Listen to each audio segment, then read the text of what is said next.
Why is it so exhausting working in medicine? Do you wonder why, when you get home at the end of the day, you can barely think? Why you can't remember simple words like cabinet or what the dog's name is? And why you just want to collapse into a puddle on the couch, not wanting to go out or even engage in your favorite hobbies? And I also wonder if that's you. Do you feel bad about yourself? Do you feel like there's something wrong with you, like that you're lazy or that you don't have enough discipline to do the things that you want to do in your life? Hi, it's Michelle with the Medicine Couch, and today I want to dive into that topic a little bit deeper.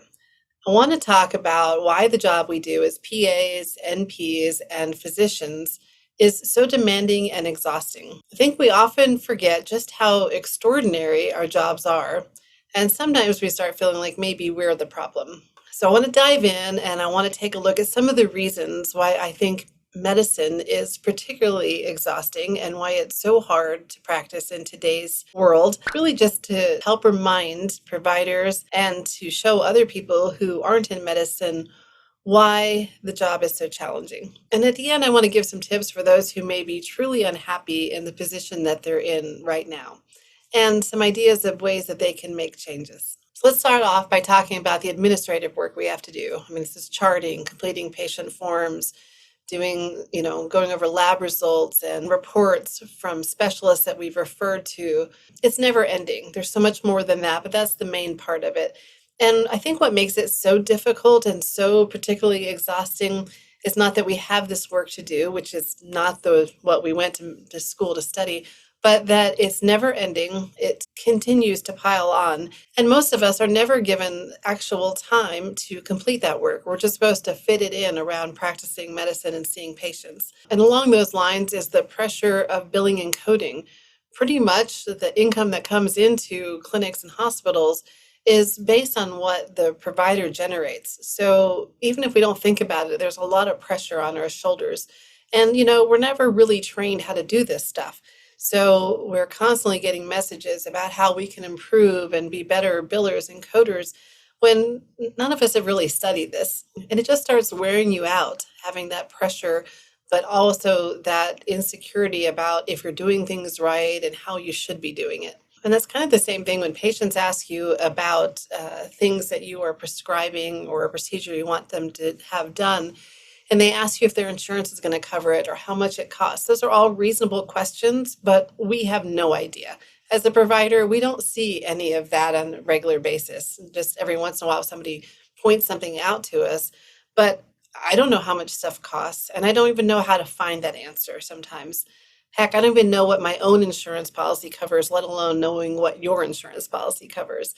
All of that uncertainty added on top of what we already have to deal with is exhausting. And how about the pace that we are expected to keep? We are expected to see so many patients that we don't really have time to do the job as well as we want to do. As it's been called before, that's moral injury, being forced to work in a way that we don't feel comfortable with. So that's part of it. But also just our sense of duty to patients. We end up saying yes to extra patients on our schedule or doing things that we know we don't have time to do because it will help somebody out. We don't take breaks. We don't, eat our lunch usually. We come in early, we stay late, we chart at home because we know the work has to get done. It's important work and it affects people's lives. And if we don't do it, who will? So that, adds to our pressure and wears us down. Also, I think we get frustrated and demoralized working in these clinics and hospitals that are run by people who have never practiced clinically. They don't really have an idea of what the challenges are that we face, and they don't really understand the problems and the chaos that some of their policies create. It's also maddening and frustrating to know that the people who are judging your work and who are critiquing and criticizing you often have less education and experience than you do. And then let's talk about how exhausting patients can be. I know that sounds bad, and we love most of our patients, and patients are the reason that we have a job and the reason we do what we do. And there are many lovely and amazing patients, but there's also a lot of rude and belligerent patients who want to argue with you, who want to call you names, who get physically aggressive with you, and who maybe even threaten you and your family. We deal with those people on a daily basis, especially if you're working in the ER. And to an extent, a lot of that behavior is tolerated because we understand that these are people who are in vulnerable situations, who are scared and who are hurting, who may be mentally unbalanced, who may be facing an overwhelming diagnosis, or who may even be on drugs.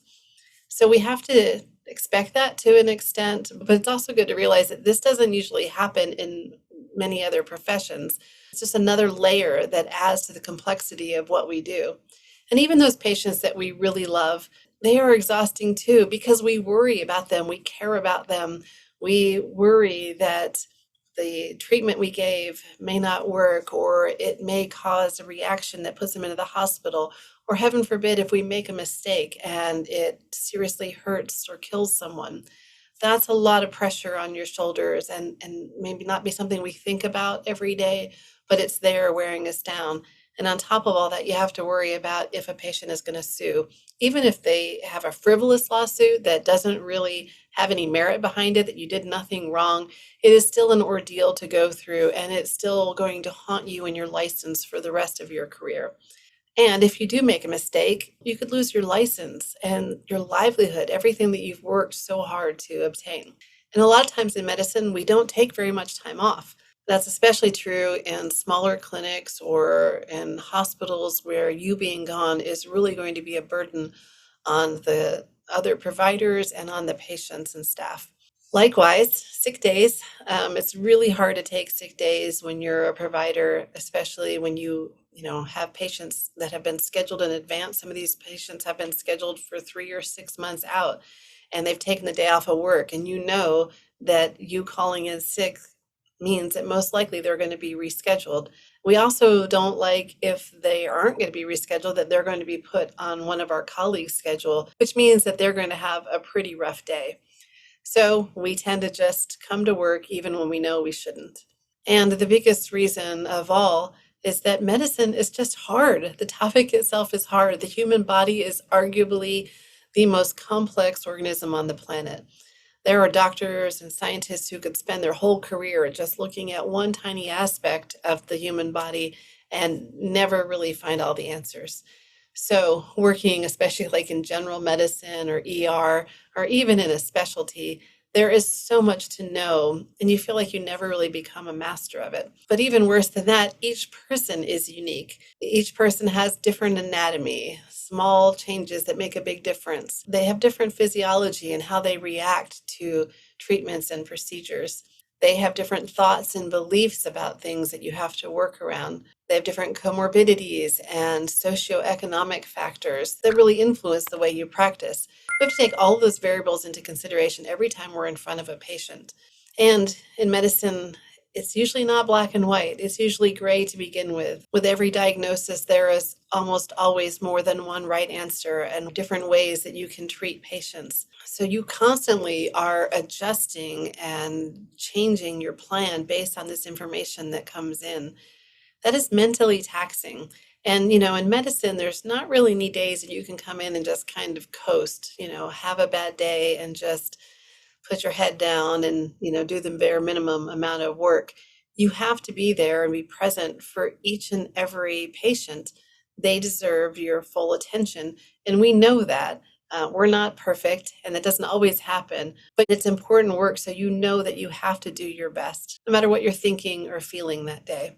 So that's just a small snippet of some of the challenges that we face in medicine. But I hope that you can see why medicine is so exhausting and why you feel so spent at the end of the day. It is incredibly mentally taxing, just the job itself, just practicing medicine. But then there's all these other factors that are adding on top of our stress that really wear you down at the end of the day.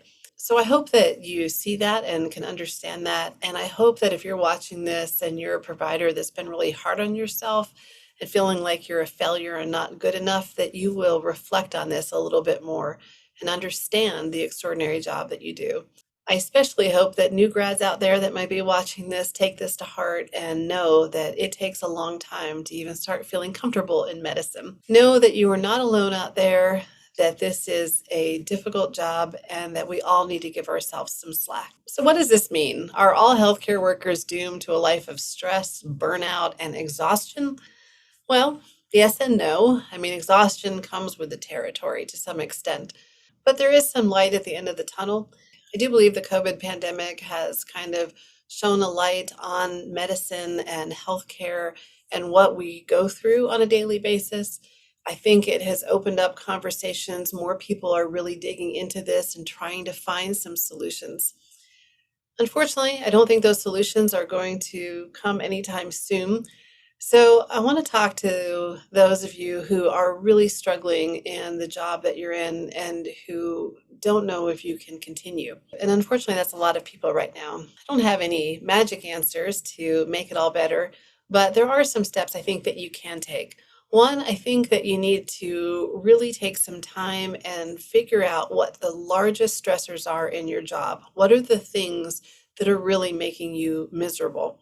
Write them down and really be thoughtful about it. Take a day off by yourself, go somewhere where you can be quiet and just think through this. I think that step is so important because if you don't really have an idea of what's causing you stress, you can't find the solutions and you just feel helpless. So once you've identified those items, look at the things that maybe can be corrected in the setting that you're already in. Maybe it's working with IT or taking some kind of online course to help you chart better, to help you become more efficient, to develop better dot phrases and templates. Maybe it's working on some existing gaps of knowledge that are really causing you to stumble throughout your day. Maybe you take your CME money and time and you find just the right courses that are going to address the needs that you have and become more confident in those areas. Maybe it's getting with colleagues and administrators to work on flow in the office and scheduling and see if you can fix some of those stress points.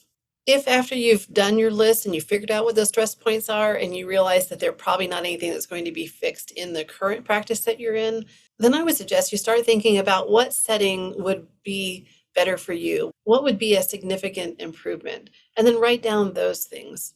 I encourage you not to be afraid to make change because change is going to happen whether you do anything or not. Everything is always changing around you.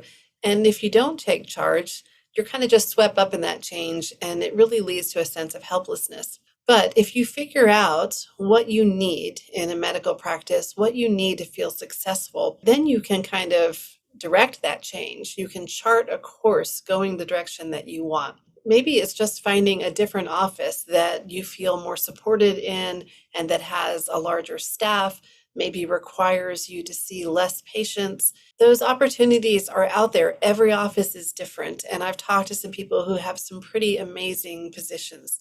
Maybe it's changing specialties. Maybe you need to move from general medicine into a specialty doing things in medicine that you really enjoy or having fewer patients that you need to see every day. Whatever it is, there's a specialty that probably fits your personality a little bit better than what you're doing right now. But you may be wondering, I don't really know what it is that I do want or what it is that stresses me.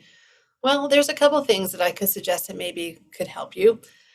For one, this channel. I know I'm a little biased in suggesting that, but I really do think it can help to watch the interviews with other providers and hear what they are doing in their specialties and how their clinics are set up. And that can help you identify the things that you resonate with, the things that you like, and the things that you wish that you had in your practice. On the channel, I have a playlist showing you what it's like to work in the various medical specialties.